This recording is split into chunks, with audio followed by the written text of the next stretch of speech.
Piotr Trząski, delegat WCA. Znajdujemy się w Szkole Podstawowej 195 imienia Króla Maciusia w Warszawie. Tutaj organizujemy turniej kostki Rubika. Piotr Tokarski, organizator ogólnopolskich zawodów w układaniu kostki Rubika na czas. Zawody są inne od wszystkich, ponieważ mamy bardzo dużo nowicjuszy. Mamy 43 osoby, które uczestniczą w zawodach pierwszy raz. Mamy ogólnie dużo też młodych i starych zawodników, pod względem takim, że dawno nie było już na zawodach i są to ich drugie lub trzecie dopiero zawody, a mieli przerwę 5-letnią. Przede wszystkim to jest bardzo fajne, że ludzie wracają do tego cubingu, ale też i nowi właśnie się pojawiają na ich miejsce, że wszyscy naraz się zbierają w jednym miejscu i układają kostkę.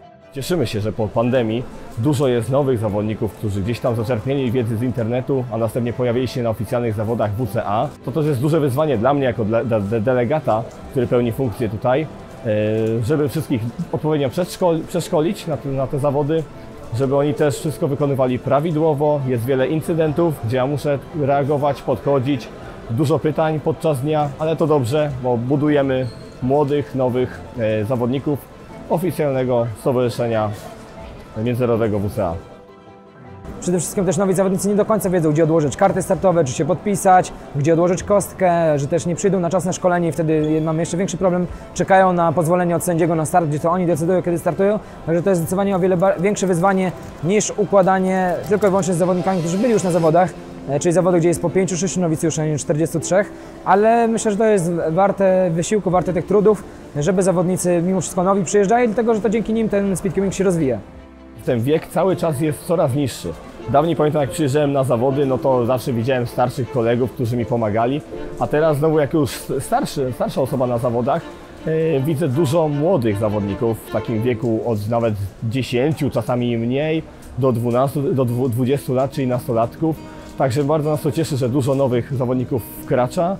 No i wydaje mi się, że ten poziom jakby wieku z roku na rok jest coraz niższy, coraz więcej młodych zawodników bierze udział w turniejach kostki.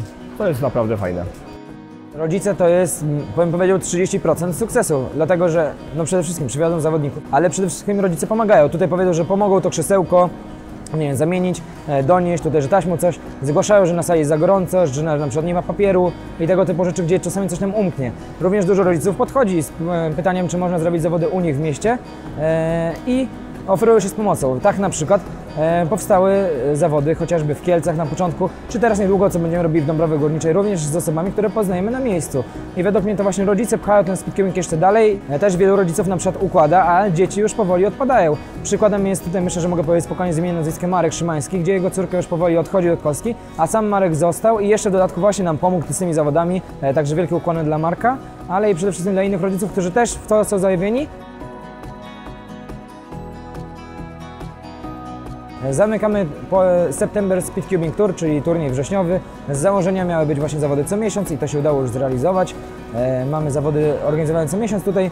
O tyle, żeby zafascynować ludzi do jeżdżenia na zawody kilka razy z rzędu, czyli mamy raz tydzień w Naprawie, a za tydzień do Rzeszowa, żeby pokazać ludziom, że to nie jest do końca blokada, że zawody są koło siebie, a raczej fajny turniej, gdzie można przez miesiąc z pewnymi osobami się spotykać, a dopiero później żałować tego, że zawody są tak rzadko. Żeby nie było coś w tyłu, że wybieramy jedne zawody czy drugie, żeby iść na wszystkie. Wydaje mi się, że to się udaje, dlatego że dużo osób stąd było na wcześniejszych zawodach.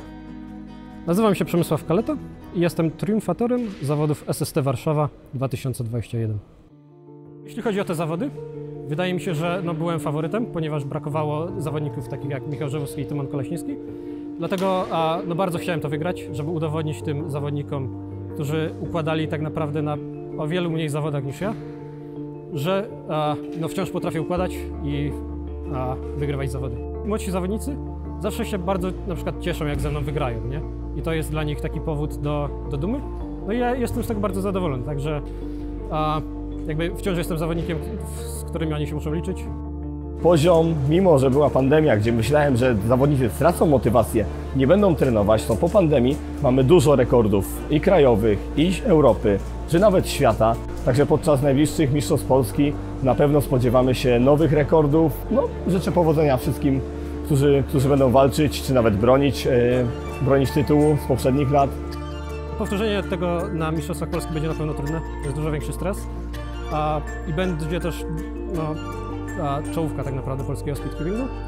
Także postaram się ułożyć swoje i zobaczymy, co z tego wyniknie.